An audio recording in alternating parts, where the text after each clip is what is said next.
Anti-heroes are one of those classic components of stories that can put them over the top. Characters like Vegeta, Piccolo, or even Darth Vader can all be seen as anti-heroes of sorts. However, there is a particular anti-hero that is far more anti than hero. Wario is one of those characters that I just love to hate. He's a jerk, he's disgusting, and he's a greedy pig. Nevertheless, his games are a blast. This is Wario Land 4 for the Game Boy Advance.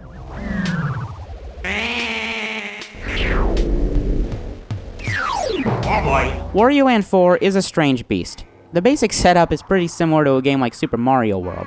Wario has a few different areas to complete, and each one has a certain number of stages that must be beaten before Wario can battle the boss. Now, the interesting thing with this game is that it's fairly non-linear in its level design. There's usually a set way to solve something, but the developers typically let you find that out on your own. Whether that's a pro or a con is completely based on your personal taste.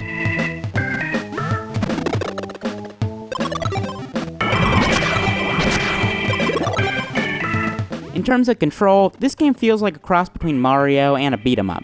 In the Mario series, avoiding enemies is usually recommended, as a number of them can kill you quite easily. Wario Land 4, on the other hand, encourages the player to kill everything in sight, with a number of attacks. These attacks also translate over to the puzzle solving, as the player may need to jump and slam into the ground, for instance, to break through the floor.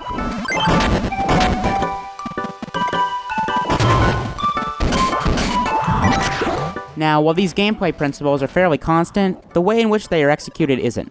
Some levels have Wario doing a lot of jumping, for instance, while some may require him to roll to his destination.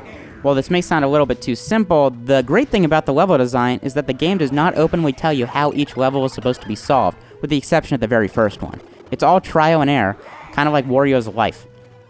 Wario also has a number of power-ups, or power-downs, available to him. If he gets hit by a ghost, for instance, he'll turn into a zombie that can kill the ghost, but can't jump more than a few inches. And if he gets hit by a bat, he turns into a bat. Sometimes these abilities are kind of pointless, but other times they allow the player to get to something that would have been otherwise impossible.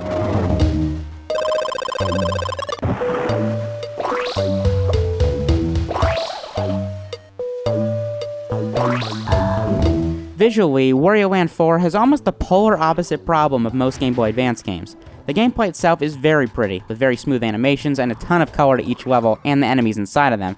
However, the cutscenes have a very sluggish, primitive style that just doesn't look right. This was an early Game Boy Advance title, but it's still worth noting.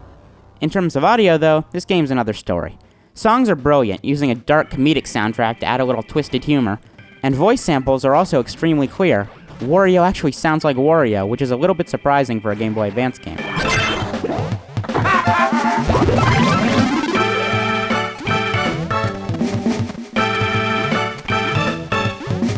Wario is a character that hasn't gotten a lot of publicity recently, but Wario Land 4 saw him in one of his best games.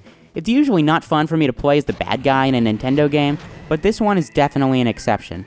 Oh, and it had a choose-your-own-adventure book that got written with it. Now you have to get it.